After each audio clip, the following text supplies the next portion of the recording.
Kirby's one of the more active Nintendo characters, maybe the most active this side of Mario and Link, so we here at Nintendo World Report TV want to take a deeper look at the recent adventures of the Pink Hero. As we get closer to the launch of Kirby Star Allies, his next mainline game, as well as his debut on the Nintendo Switch, let's take a look back at Kirby games from the recent past. How about we go back something like, 10 years ago. That's a nice round number that neatly cuts off a sizable chunk of Kirby games. So let's go. Kirby's return to Dreamland was a long time coming. The 2011 Wii game was the first traditional Kirby game to grace home consoles in a decade. It was preceded by numerous starts and stops across the GameCube era and beyond. It also came out after New Super Mario Bros. Wii, so that meant it had to be a 4-player 2D platformer. But let's back up for a second and cover the basics of mainline Kirby's console disappearance from 2000 to 2011.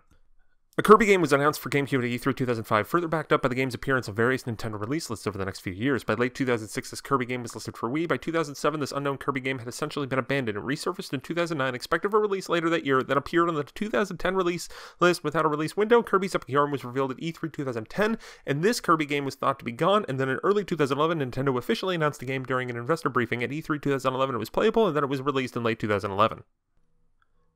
As a further aside, Nintendo revealed later on that 3 separate Kirby games were started and stopped during this dark period, including a 3D platformer and a 2D pop-up book-style game.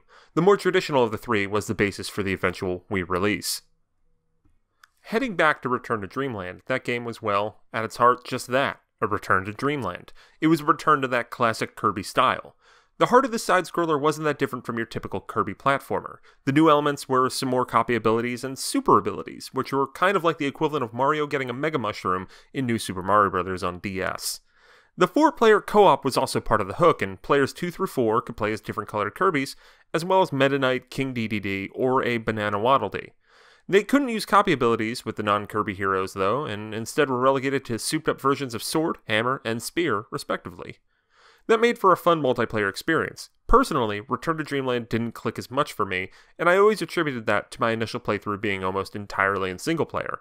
However, former Nintendo World Report staffer Pedro Hernandez loved it back at release in 2011, dubbing it a warm sweater of love and nostalgia.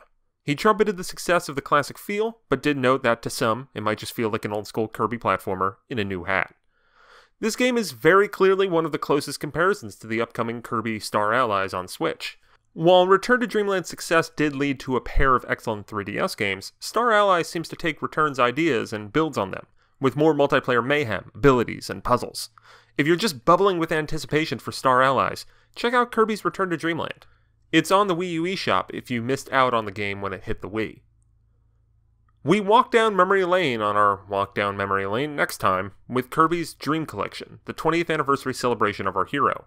Be sure to like and subscribe to Nintendo World Report TV for more Kirby goodness.